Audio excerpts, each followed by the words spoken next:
Salut mes petits loulous! Bon, j'avais envie de m'amuser parce que j'ai un nouveau tarot, même si je sais toujours pas ce que c'est les épées, les deniers, etc. Le tarot, j'avoue que j'ai pas plongé le nez dedans. Ça a été un peu une mauvaise expérience pour moi au tout début quand je commençais à tirer les cartes. Pourtant, j'ai commencé avec le tarot, mais voilà, j'ai pris ça trop au sérieux entre guillemets en voulant apprendre vraiment par cœur les cartes.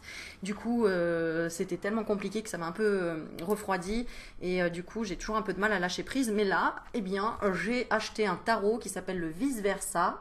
Vice versa, tu le dis comme tu veux, qui a en fait deux faces. Et je trouve ça génial, je trouve qu'il est magnifique. Et du coup, j'avais envie de faire voilà, une petite vidéo pour voir où ça nous emmène et complètement intuitive parce que du coup, voilà, on n'a pas besoin forcément de connaître. C'est sûr que la connaissance nous apporte de la précision, donc c'est très bien. Et bien là, écoute, on va, regarde, je te montre quelques cartes parce que je les trouve géniales. On va faire un petit tirage, comme ça on va s'amuser.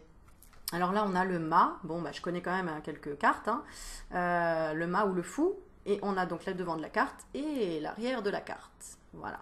Donc voilà, là on a la tour, par exemple, la maison Dieu. Premier côté, deuxième côté. Tu vois, je trouve ça super rigolo. Là, on a le 3 de bâton, donc il est inversé entre guillemets, à l'envers. Et là, en face. Donc voilà, je trouve super joli. Regarde la reine de coupe. La reine de coupe, devant, derrière. Voilà, voilà. Et donc, j'avais envie de te faire un petit tirage avant les surprises qui arrivent demain matin. Ben non, je vais pas te le dire, c'est une surprise. Donc, voilà. Et donc, on va demander bah, sur quoi. Tiens, allez, je vais prendre. L'oracle de Nad que j'adore. Tu peux trouver, je crois, il a 7 euros ou 11 euros, enfin, je suis pas très cher, sur Amazon. Que moi, ça a été un joli cadeau qu'on m'a offert, ma petite Magali. Voilà. Et du coup, on va regarder sur quel thème, parce que ça parle de thème. Sur quel thème on va faire un tirage là. On va demander, voilà, les énergies en ce moment. Qu'est-ce qu'on doit comprendre là des énergies en ce moment? C'était la pleine lune là. Ah non, c'est le 15. Attention, je vais me faire engueuler par tous les astrologues qui me suivent là. Non, mais attends, il est la pleine lune et tout. Attends, je vais regarder quand même. Je crois que c'est le 15. En tout cas, moi je la regarde tous les jours, elle est juste magnifique. Et hier, je suis pas sûre qu'elle était pleine. Alors attends, tic tac touc. On est quand? Bah oui, c'est ça. Ah bah voilà, c'est demain. Domani, donc demain pleine lune, jeudi 15 août. Aïe aïe aïe. Bon, alors on s'en fiche, hein, si là tu regardes la vidéo et que on est le 31 mars 2058. Ouais, parce que ma chaîne, elle va durer jusqu'en 2322. J'en sais rien, mais bon, c'est intemporel. N'oublie pas que si tu cliques sur une vidéo, c'est que c'est venu à toi, que c'est arrivé comme ça, il n'y a pas de hasard. Alors reste avec nous. Tan, tan, tan, tan. Allez, c'est parti. On va parler de quoi là? Les énergies tournent beaucoup autour de quoi là en ce moment? Oh, bah tiens, évidemment. Évidemment, on parle d'un portail d'amour. Euh, c'est vrai que j'ai vu sur internet, là, on propose de faire des méditations tous le 15 août, la lune du 15 août, pour se faire une méditation sur l'amour, pour l'humanité, pour ouvrir son chakra cœur et envoyer toute cette lumière qu'on a à l'intérieur pour l'humanité. Et voilà. Donc, bah, écoute, on va parler d'amour, on va parler d'amour encore, évidemment. Eh bien, écoute, c'est pas mal. Alors, pour aller vers quoi? Pourquoi on veut parler d'amour? Eh bien, on va demander. Allez, c'est parti. Pourquoi? De quoi vous voulez qu'on cause? Pourquoi vous voulez qu'on parle d'amour? Alors, on a la carte du... le chariot, le chariot, le chariot. La carte 7. Et le chiffre 7 sort beaucoup aussi en ce moment. Alors, on a le chariot, mais à l'envers. Ok, donc il y a des choses que tu laisses derrière toi, d'accord? Moi, c'est ce que j'ai. Tu laisses des choses derrière toi, tu as mis du mouvement chez toi, tu as fait du débarras, tu as changé des choses, tu as... Pour moi, c'est tu laisses des choses derrière toi. Il y a eu des décisions de prise, il y a eu vraiment des décisions de prise, alors sur le plan de l'amour, mais des choses pour toi-même. C'est-à-dire que, par exemple, pour toi-même, tu as décidé, bah, par amour pour moi, je m'achète une armoire aujourd'hui et je vire une vieille armoire pourrie que j'avais chez moi. Voilà, c'est un peu ce que j'ai fait, moi, tu vois. Et je laisse le passé derrière. Voilà, les énergies du passé derrière. Mais grâce à un mouvement, à un changement, à quelque chose que tu as bougé, bousculé, donc soit dans une relation, soit dans le professionnel, en tout cas quelque chose qui pouvait te donner de l'amour, mais qui n'était pas encore peut-être suffisant pour toi. Pourquoi tu as décidé ça? On va regarder pourquoi tu as décidé ça. Alors, on a le... c'est quoi ça? Oui, le je sais pas quoi de denier. C'est le prince. Le prince ou le roi. Je sais pas comment Bon, attends, je vais regarder parce que je vais me faire après incendier dans les commentaires. Ouais, Aurélie, là là là. Ou d'autres qui vont dire, ouais, c'est même pas lire le tarot. Ouais, trop nul. Bref. Ah là là, bah oui, on apprend tous les jours. Et heureusement, j'ai envie de te dire. Bon, en tout cas, c'est du denier. D'accord? C'est du denier. C'est du denier. On va regarder qui c'est. Qui es-tu? Qu'est-ce qu'on a lâché derrière là? Hein? Pourquoi? C'est encore une histoire d'un mec, ça encore. C'est encore une histoire d'homme, ça, hein, tu crois pas? Voilà. Bon, alors attends, on va regarder. Denier. Ah, c'est peut-être un valet, un chevalier ou un roi. Ah, comment on sait ça? Alors, comment on distingue le chevalier du roi du cavalier? Voilà, tu connais ma réponse. Donc, je vais regarder. Heureusement qu'il y a des petits livrets. Et je t'avoue que je ne sais pas. Alors, on va faire par déduction. D'accord? On va faire par... Ah, d'accord, ok. Donc, le message, en fait, c'est ça qui est rigolo. Heureusement que j'ai de la connexion. Heureusement que j'ai de la Wi-Fi. Hein. Ça veut dire que quelque part, tu ne savais pas si c'était un cavalier, un roi ou un chevalier. Tu ne savais pas si c'était un don Juan. Alors, tu le transformes en féminine, hein, d'accord? Si tu es un masculin qui regarde. Tu ne savais pas si c'était une personne qui voulait jouer avec toi, qui te séduisait et qui était là juste pour un côté sexuel, d'accord? Ou si c'était quelqu'un vraiment de solide, quelqu'un, voilà. C'est comme si tu ne voyais pas en profondeur ce qu'était cette personne ou ce que voulait cette personne. Donc, tu as préféré tourner les talons en disant, bon, voilà, moi j'arrive pas à savoir vraiment qui il y a des secrets, il cache des choses. Donc voilà, alors, on va regarder, est-ce que tu as bien fait? Est-ce que tu as bien fait? Bah, tu vois, on a la carte de la force, donc oui, tu as bien fait. D'accord? Parce que tu as envie de mettre les choses en lumière. Tu as envie de dire, bon, stop maintenant, moi je passe mon chemin si la personne est trop secrète, si la personne est trop à jouer avec mes sentiments, à jouer avec mon énergie. D'accord. Qu'est-ce qu'il avait de positif? Qu'est-ce qu'elle avait de positif, cette personne? Eh bien, un côté quand même, mine de rien, religieux, valeur. Alors, j'ai la carte de 3 de denier. D'accord? Et moi, j'ai une personne qui t'apportait quand même des messages pour connaître ta propre valeur à toi. Voilà. Donc finalement, cette personne a été très bénéfique dans ta vie, dans ton chemin, dans ton environnement pour comprendre que tu avais la force de passer à autre chose. Hein, d'accord, que ok, je veux l'amour, je veux ceci, cela, mais c'est bon, l'attente, etc. C'est très bien. Bon, il m'a apporté des choses, elle m'a apporté des choses dans la compréhension de la vie, mais voilà, maintenant j'ai la force de tourner les talons parce que ça me fait souffrir, euh, parce que quoi? Parce que du coup, ça me ralentit dans ma vie, parce que je passe au-dessus. Tu vois, j'ai le 9 de coupe, j'ai l'impression que je passe au-dessus. J'arrive pas à avoir les pieds sur terre, j'arrive pas à garder les pieds sur terre. Ça me détruit un peu de l'intérieur, du coup, très subtil et en même temps un peu contradictoire. Ok, on va voir, est-ce que cette personne est toujours là dans ta vie? Cette personne, elle est toujours là. On a la carte de 2 de coupe. Elle est toujours là et du coup, j'ai l'impression que soit elle s'est mis plus en lumière, soit elle est venue enfin te dire quelque chose ou te dire vraiment tu es son rayon de soleil. Mais ok, en fait, on peut partager les choses. Tu vois, quand je regarde de l'autre côté, c'était dans le silence, dans le secret. Et là, bon, ok, en fait, je veux bien te voir, je veux bien te rencontrer, je veux bien... finalement, tu vois, il y a eu une peur de cette personne, la peur d'être...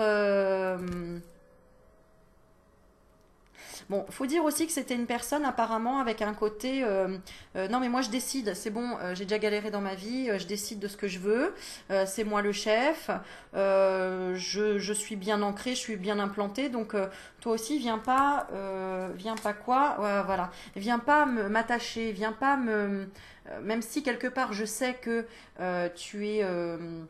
tu m'apportes des choses et tu arrives à me mettre en lumière des choses. Ben, je teste aussi ta patience, je te teste aussi, tu vois. Il y a eu vraiment un échange de... On se teste. Oh, c'est mignon. C'est mignon, mais c'est relou des fois. Voilà. Voilà. Et donc, maintenant, t'en es où avec cette personne? Maintenant, t'en es où avec cette personne? Ah, c'est trop mignon. Alors, j'ai un 2 de coupe. Ouais, c'est ça, et qui est avec un signe de l'univers. Eh bien, ça y est, je repars avec, ok, finalement, j'ai bien fait d'avoir eu la force de dire stop, de tourner les talons pour autre chose, parce que finalement, je pars soit vers un chemin qui me convient, et je vois bien que l'univers, ben, du coup, m'accompagne, et que finalement, maintenant, c'est peut-être cette personne qui me suit. En fait, voilà. Et comme tu l'as pas fait avec un esprit de vengeance ou de manipulation, eh bien, c'est parfait. Tu as quelque part touché en plein cœur dans les blessures de cette personne qui a dû aller comprendre ou rechercher en elle pourquoi elle était lente, pourquoi elle n'arrivait pas à obtenir ce qu'elle voulait aussi avec toi. Eh oui, oui, oui, oui, oui, oui, oui. D'accord? Donc, du coup, il se sent conquérant parce que cette personne avait besoin de rencontrer quelqu'un avec du caractère aussi, tu vois, qu'on lui dise non. Voilà. Donc, si t'es pas dans ce cas-là, c'est un conseil qu'on te donne, c'est apprends à dire non quand quelqu'un te fait trop languir, te fait trop attendre. C'est un peu comme quand tu es à la caisse d'un magasin. Tu fais quoi? Quand la personne, elle est en face et puis qu'elle va parler pendant 20 minutes et que toi, que tu es super pressé, tu as un rendez-vous, qu'est-ce que tu fais? Bah, tu regardes les autres caisses aux alentours. S'il y a pas un moment donné où tu peux aller un peu plus vite, hein, tu vas pas embrouiller la personne, tu vas pas machin, mais tu vas te dire, bon, attends, j'ai peut-être choisi la mauvaise caisse parce que là, c'est bon, ça devient un peu lourd. Moi, j'ai des choses à faire aussi. Mes priorités, voilà, je vais pas tout le temps attendre que les autres se décident à se rendre compte qu'il y a aussi du monde derrière, quoi. Tu vois? Donc, voilà. Donc, tu es un peu sorti aussi de ta zone de confort, j'ai envie de dire. Ah oui, tu es sorti de ta zone de confort. Hein, voilà. À aller vers un autre monde, tu vois? À dire, bon, ok, moi, je vais vers mon monde. On m'attend. J'ai des choses à faire, donc hasta la vista baby quoi, tu vois, voilà, je te tourne le dos et en plus je te le tourne clairement, tu vois, j'ai la reine de coupe, non c'est pas une reine, c'est un roi, bon, ça doit être un roi, ouais, ça doit être un roi, bon, il a les cheveux longs mais pourquoi pas, hein. Je tourne et je vais vraiment, c'est bon quoi, je veux plus me faire, je veux plus qu'on me fasse souffrir, tu vois, je veux plus qu'on me fasse souffrir, donc comment dire, je montre que moi aussi je peux piquer, moi aussi je peux dire stop parce que voilà. Bon, tu me diras hein, si mon vice versa il fonctionne bien ou pas. Ok, donc ok. Donc on parle d'amour, de relationnel, mais pas que, mais pas que. Qu'est-ce qu'on veut nous dire d'autre? Voilà, c'est ça. On veut nous parler aussi de conscience collective. De nous dire que ça sert à rien d'envoyer des épées sur quelqu'un de déjà mort. Ça sert à rien d'essayer d'appuyer. Ça sert à rien, tu vois, quand c'est l'éclipse, quand c'est une éclipse, ça sert à rien d'essayer de voir si la personne elle va se relever alors qu'elle a déjà plein d'épées, qu'elle est déjà par terre, tu vois, et qu'en plus il y a une éclipse. C'est-à-dire quand quelqu'un peut pas voir, ça sert à rien de l'engueuler, quoi, tu vois, ça sert à rien de quelque part d'insister. C'est juste toi qui dois changer ta route, changer ton chemin. Donc ça, on parle de conscience collective pour comprendre que nous avons tous notre pouvoir de décision et que nous avons tous une influence sur nos choix qui sont en premier lieu pour nous et pour les autres. Voilà, le choix que tu fais pour les autres, il a un impact sur ta vie et le choix que tu fais pour ta vie à toi, il a un impact sur les autres. Bien prendre conscience de ce besoin d'équilibre, de jongler avec nos connaissances, nos sentiments, nos émotions, etc. Très intéressant, n'est-ce pas? Ok. D'accord. Par rapport aux enfants, on me dit. Alors, par rapport aux enfants, de quoi doit-on prendre conscience? Alors, de quoi on doit prendre conscience? On a le 4 de, je sais pas quoi, d'épée, non, de bâton. Le 4 de bâton. Qu'est-ce qu'on doit prendre conscience par rapport aux enfants? Eh bien que nous sommes leur exemple. Que si on ne s'amuse pas dans la vie, les enfants vont penser et continuer à croire qu'il faut travailler dur pour avoir des amis, pour avoir de l'argent, qu'il faut que c'est compliqué d'avoir des amis parce que tes enfants vont pas devoir sortir, vont pas voir t'amuser. Et n'oublie pas que les enfants sont des petits clowns. Ils adorent faire du mime et ils miment leurs parents. Donc si les parents ne s'amusent pas, ne font pas de blagues, ne pètent pas un coup, ne lâchent pas prise, les enfants intègrent qu'il faut être comme ça dans la vie parce que les parents représentent la stabilité, le pilier, la vérité pour un enfant. D'accord? Donc là, clairement, pour le message collectif, on dit vraiment, apprends vraiment à lâcher prise. Et tu vois, on parle de la vie et de la mort aussi. D'accord? La colombe, la liberté. Et là, pour moi, ça me fait penser à la mort parce que déjà, on a les cornes du bouc, tu vois, la mort qui peut représenter aussi le diable. La colombe, la liberté. Arrêtons de dire aux enfants, oui, ça c'est bien, ça c'est pas bien, ça c'est bien, ça c'est pas bien. Apprenons-leur déjà plutôt à ressentir s'ils pensent que c'est bien ou que c'est pas bien pour eux et ou pour les autres. Comme ça éveille leur conscience et leur capacité à aller chercher en eux la réflexion par eux-mêmes et dans leur cœur. Et comme ça, tu peux voir si c'est dans leur cœur ou dans leur mental qu'ils vont rechercher la réponse. Donc tu vas comprendre aussi les schémas qui te retiennent à toi aussi. Et aussi de dédramatiser parce que n'oublions pas que la société est là surtout pour... non, j'ai pas envie de jeter la pierre parce qu'il n'y a pas de pierre à jeter d'ailleurs. Mais la société est là pour quelque part faire tourner le monde. Faire tourner le monde. Tu vois, on a l'as de denier. Le 10, pardon. Le 10. Ça représente quoi? Je vais regarder, tiens. 10 de denier. Le 10 de denier. C'est le 10 ou l'as du coup? Parce que moi ça me fait penser à l'as, mais il y a le 10. Oui, la société est là pour que l'énergie fluctue, l'énergie tourne, qu'on dépense et qu'on consomme. Et qu'on gagne de l'argent aussi. Hein. Je veux dire, on est là pour, en fait, pour vivre, quoi, tu vois. Donc, c'est pour ça que j'avais ou l'as, ça passe à l'as, tu vois, que l'argent passe à l'as. Bon, bref. Sécurité matérielle, ah ben voilà, économie, environnement serein. Voilà, parce que faut pas oublier que souvent on transmet nos peurs à nos enfants, la peur de pas avoir, la peur de pas avoir suffisamment de matériel, les dernières baskets à tel prix, de telle marque, blablabla. Posons la question aux enfants, ok, pourquoi est-ce que tu veux ça? Qu'est-ce qui t'attire? Bah oui, mais alors c'est de la marque parce qu'il y a la virgule. Tu sais, comme mon fils, il me dit ouais, mais c'est parce qu'il y a la virgule. Je dis, je suis pas grave, chérie, je te prends un feutre et je vais te dessiner la virgule sur la basket. Le pauvre, déjà, je sais pas dessiner. Oui, je te jure, je sais pas dessiner. Même une virgule, ouais, j'ai du mal. Rigole pas. Mais en gros, c'est ça, tu vois, c'est de lui dire, mais en fait, tu veux une virgule? D'accord, bah écoute, je vais te faire la virgule. Parce que ce qui se cache quand même sous la virgule, c'est des petits-enfants qui travaillent à ton âge et qui fabriquent des baskets. Donc, il faut prendre conscience aussi de ça. Donc, ok, on va peut-être acheter une paire pour te faire plaisir et pour... voilà. Mais sache que ça se passe comme ça. Tu vois, juste pour qu'ils prennent conscience, parce que il faut pas de frustration. Si tu les frustres à être vivre dans une cabane en bois et en fait, de pas toucher la matière, faut pas oublier que toi, étant petit, tu as eu besoin de toucher la matière, tu as eu besoin d'être quand même, tu as envié, comme tout le monde entre guillemets, d'avoir une belle maison ou d'avoir un jardin parce que tu n'en avais pas, en fait, de vouloir ce que tu n'avais pas. Hein, c'est ça aussi qui nous pousse à la créativité, à l'envie d'améliorer notre vie, notre confort, etc. Maintenant, il faut le faire juste intelligemment.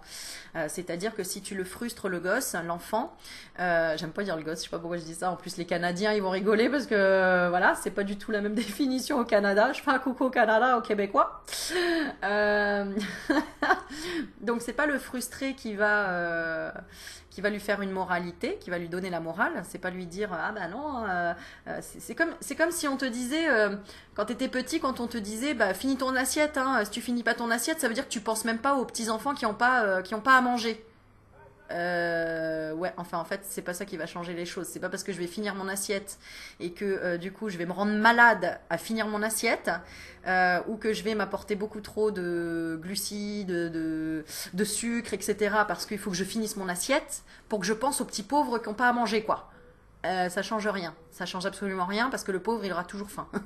Donc c'est plutôt fais attention à ce que tu consommes, n'aie pas les yeux plus grands que la bouche, à ton avis qu'est-ce que tu vas manger et ensuite aie conscience effectivement qu'il y a des gens qui n'ont pas de nourriture et aie conscience que si tu finis pas cette nourriture elle finira à la poubelle, oui, certes, donc aie conscience quand tu te sers, combien de quantité souhaites-tu? Parce que tout ce que tu laisseras de côté, c'est un petit peu comme, effectivement, si c'est peut-être une nourriture qui n'aura pas pu être redistribuée à quelqu'un d'autre. Voilà. Bah oui. Donc, attention par rapport à ça. Ok, vous êtes des exemples, chers parents. Nous sommes des exemples, nous, parents. Eh oui. Enfin, des exemples. Pour nos enfants, hein, n'oublions pas. Hein. Moi, je suis la meilleure mère du monde pour mes enfants, n'est-ce pas? Bah oui. Je suis la seule en même temps. Je suis leur seule mère. Donc, à ma connaissance. Donc voilà. Donc, ok. Après, je détiens pas la vérité. Hein.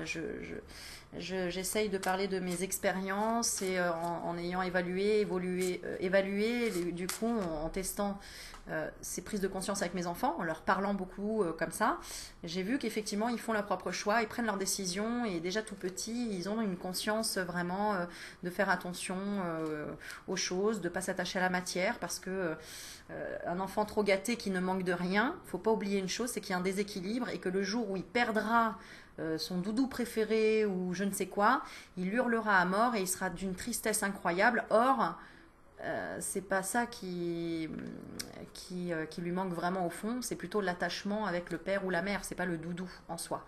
C'est peur qu'on l'abandonne. Donc si on lui donne l'opportunité de s'accrocher à quelque chose de matériel et de lui dire surtout tu le perds pas, hein, ça coûte très cher, hein, tu le perds pas, puis sinon on peut pas en racheter, hein, et puis tu sais que tu lui mets une pression de ouf. Le jour où il le perd, parce que ça arrivera, sache-le, et bien alors là, c'est hurler à corps et cri et à corps et âme, enfin bref, tu m'as compris. Et c'est là que tu commences à voir, on va rire, des chaînes sur Facebook, au secours, je cherche un doudou double de la marque Patati Patata parce qu'ils ne l'éditent plus, ils ne le font plus, il n'est plus fabriqué en France, je ne peux que le trouver au Rwanda. Tu vois le truc et là, crise sur crise de l'enfant, le parent paniqué et qui essaye de trouver en fait réponse aux caprices de l'enfant. Mais c'est normal puisque c'est le parent qui a généré cette peur, cette frustration intérieure. Voilà. Voilà. On en fait des bêtises, hein? Ah oui, on en fait des bêtises. Donc lâchons prise, détendons-nous, détendons le string et disons à nos enfants, il faut vraiment transmettre ce message que ne faut pas s'accrocher à la matière, qu'il faut prendre soin des affaires effectivement, d'accord, qu'il faut renouveler, recycler, etc. Mais que si on le perd ou si ça casse, ben, c'est que ça devait être, c'est qu'il y a autre chose de nouveau qui va rentrer dans ta vie. Ou voilà, par exemple mes enfants aussi quand ils me demandent d'acheter un nouveau jouet, ok, on fait un deal. Eh bien, tu veux un nouveau jouet, en échange, tu vas chercher un jouet auquel tu ne joues plus dans ta chambre et on va le donner, ou on le vend sur eBay ou quoi. Bon, maintenant je fais plus, avant je faisais, mais maintenant on va le donner, ou tu le donnes à un copain, ou on le recycle, ou on s'en débarrasse. Parce que sinon on entasse, et puis après, en fait, on n'y voit plus rien. Et puis là, on commence par déjà la loi de l'échange, du donner et du recevoir. Voilà, c'est pas mal, hein? Ouais, c'est pas mal. Et là, tu deviens une impératrice. Alors, je ne sais pas, c'est la reine de coupe, je crois. Je pense que s'il y a une couronne, c'est une reine. Donc, allez, on assume, on a confiance. Aurélie, c'est la reine de coupe. La reine de coupe, qu'est-ce qu'elle te dit par rapport à tout ce que je viens de te dire? Se positionner, voilà ce que j'entends. Se positionner. Attends, je vais regarder. La reine des coupes. Coupe. Ah oui, d'accord. Sensualité, affection, spontanéité. D'accord. Est-ce que c'est bien la reine? De toute façon, si c'est pas la reine, ça peut être que la reine, on est d'accord. Parce qu'après, c'est le valet ou le chevalier. Donc, c'est la reine. Donc, ah bah oui, d'accord, ok, c'est pour ça qu'on me fait comprendre. Parce que tu sais, le mot sensualité, là on parle d'enfant, ça me plaît pas trop. C'est plutôt pour te dire, c'est pareil pour ta femme ou ton mari ou les gens, parce qu'on a tous un enfant intérieur. Donc l'enfant intérieur qui dit, ah mince, ma télé, elle vient de me craquer dans les mains, etc., etc. Tu t'attaches au matériel, tu pleures parce que tu as cassé ta télé, parce que tu as cassé un cadre, parce que tu as perdu quelque chose qui avait de la valeur pour toi sentimentale. Eh bien, on te dit en fait, voilà, commence par voir si tu es attaché, si tu as une dépendance affective avec la matière. Est-ce que tu as une dépendance affective avec la matière? Est-ce que si tu perds quelque chose, est-ce que ça va réveiller en toi une peur panique, une frustration, un sentiment de tristesse, un sentiment de ça y est, tout est terminé, la vie s'arrête, tu vois? Eh bien, ça veut dire que quelque part, tu es dépendant affectif aussi dans la vie. C'est qu'il y a une dépendance affective. Et oui. Donc, commence à travailler à comment lâcher la matière pour justement que dans le relationnel, que ce soit avec ton enfant, pareil, surprotection pour l'enfant, quand on a peur pour nos enfants, trop dans l'attachement, eh bien c'est pareil. Donc pose-toi cette question-là. Est-ce que si je perds la chose la plus précieuse au monde, qui est cette chose, et tu exprimes quelque chose qui est matériel, ça peut être ta maison, hein, si ma maison brûle, est-ce que c'est la fin du monde parce que j'ai grandi toute ma jeunesse dedans, donc je ne pourrais pas reconstruire ma vie, c'est pas possible, etc. Bah, pose-toi la question et travaille dessus en t'imaginant que ça peut arriver et que ça arrive. Imagine que ça arrive, ok, comment tu te sens? Et bah travaille dessus en disant, bon ok, de toute façon, le pire c'est quoi? Le pire, j'ai envie de dire, c'est la mort, c'est la perte d'un être cher déjà. Et puis même, encore une fois, difficile à accepter en effet, mais on est dans le jeu de la vie, et le jeu de la vie, il y a le contraire, et le contraire c'est la mort. Donc si tu n'acceptes pas la mort, ça veut dire que ça va être compliqué d'avancer sur ton chemin, effectivement. Il faut accepter qu'on va mourir, il faut l'accepter qu'on va mourir. La mort, dans le tarot, représente le changement. Donc il faut accepter le changement dans la vie, il faut accepter les changements. Voilà. Donc qu'est-ce que tu n'acceptes pas au fond? Peut-être ça à réfléchir et peut-être ça à purifier pour cette pleine lune.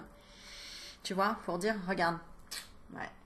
Tu vois, là on voit un 7 de denier. Non, c'est quoi ça? 7 de... C'est denier, ouais. 7 de denier. Oui, tout à fait. 7 de denier, regarde. Regarde. Tant qu'il y a des racines, tu vois, là c'est comme si en fait il y avait, sur ce 7 de denier, il est avec sa pelle, il est là, il attend, et je pense qu'il attend le changement des saisons pour à chaque fois bêcher et remettre de l'oxygène dans la terre, par exemple, ou de l'engrais, pour que cet arbre qui a l'air de perdre la vie refasse des fruits, tu vois, redonne de l'abondance, puisque les deniers, c'est les petits bourgeons, là, enfin, ça représente finalement quelque chose qui ressemble à des bourgeons. Pourtant, quand tu regardes le sol et tout ça, il paraît pas super florissant, tu vois. Mais il est là avec sa pelle en disant, ok, je peux retourner le truc, donc je peux retourner la situation. Tant que j'ai de l'espoir, il y a de la vie, tant qu'il y a encore quelque chose qui tient là, eh ben, il y a l'espoir de régénérer et d'avoir l'abondance. De régénérer quelque chose. C'est magnifique ce tirage. Même quand on est dans la brume, même quand on est triste, d'accord? Tant que tu es là et que tu as la possibilité de te dire ok, je peux changer les choses, parce que l'appel c'est vraiment retourner la situation, retourner la terre, d'accord? Retourner la terre, c'est soulever aussi des épreuves, soulever des montagnes. Eh bien, l'arbre d'ailleurs te montre lui-même qu'il a toujours des racines, qu'il est toujours droit. Et qu'en présence d'un observateur qui se trouve là, il peut lui envoyer de l'amour, de l'énergie, et cet arbre va pouvoir donner vie à quelque chose au-dessus, là, tu vois. Voilà, bon, bah, c'était le petit message de la pleine lune, qui, je pense, est là vraiment pour aller à l'intérieur de soi et voir les combats intérieurs que nous avons. Tu comprends? Pour enfin... pour enfin, ouais, c'est ça, se libérer, tu vois, regarde la carte autour, c'est pour enfin, regarde, finalement, s'accepter les uns les autres, voir que tant qu'il y a du soleil, tant qu'il y a de la lumière, tant que le soleil se lève, eh bien, tant que tu as un corps, une matière, t'es vivant, t'es vivante, d'accord? Voilà, c'est un tirage intuitif, spontané. Mais voilà, c'est vraiment ça, parce que ça, c'est 13, bah justement, c'est la carte de la mort, de la transformation. Tu vois, donc vois ce qui est peut-être mort à l'intérieur de toi. C'est pour voir vraiment, tu vois, avec les yeux, là, tu vois, de feu, pour voir sur quoi tu luttes peut-être encore, et pour le relâcher, pour enfin que tu célèbres la vie, mais que tu célèbres la mort aussi. Hein. D'ailleurs, pour info, tu vois, moi je préfère largement des enterrements qui sont sur le fait de s'habiller en blanc, de célébrer, d'avoir des belles musiques, etc., que de s'habiller en noir et finalement ok, c'est triste, on sait que c'est triste. Je veux dire, ça sert à rien de mettre, tu sais, limite un décor avec des toiles d'araignée et de tombes et de machin. On sait que c'est triste déjà. Donc autant apporter une vibration plus haute pour équilibrer et pour envoyer la personne vers la lumière, donc s'habiller de façon colorée ou de célébrer finalement son passage dans l'au-delà. D'ailleurs, si un jour je meurs et que vous venez me voir, vous habillez tous en couleur, en arc-en-ciel et en licorne, s'il vous plaît, d'accord? Comme ça, vous m'enverrez dans le pays des licornes. Voilà. Tant qu'on est conscient de la vie qu'on a et que chaque jour, chaque minute est précieuse et que c'est un vrai bonheur de pouvoir inspirer, expirer le moment présent, même si on a des douleurs, même si c'est pas facile, je sais, même si on a mal au cœur, même si, en attendant, t'es toujours là. Et en plus, t'es devant un écran. Donc ça veut dire que t'as internet, que t'as une maison ou que t'as un pote qui t'a prêté un téléphone, quoi, tu vois. Donc t'es pas si mal que ça, ok? Donc aidons tous ceux qui n'ont pas ça. Tendons la main à toutes ces personnes qui n'ont pas l'accès à la conscience, l'accès aux vibrations d'amour, de cœur. Je pense que ce message, il est aussi pour vraiment penser aux autres et voir la chance que tu as. Hein, au lieu de te plaindre chaque jour que j'ai pas eu d'appel ou que j'ai pas pu m'acheter la montre dernier cri ou j'ai pas encore trouvé l'amour ou mon ex m'a saoulé pour ça ou quoi. Regarde plutôt la chance que tu as. Voilà, ce sera mon dernier mot. Jean-Pierre. Je vous envoie plein d'amour. Partagez la vidéo. Ciao, ciao.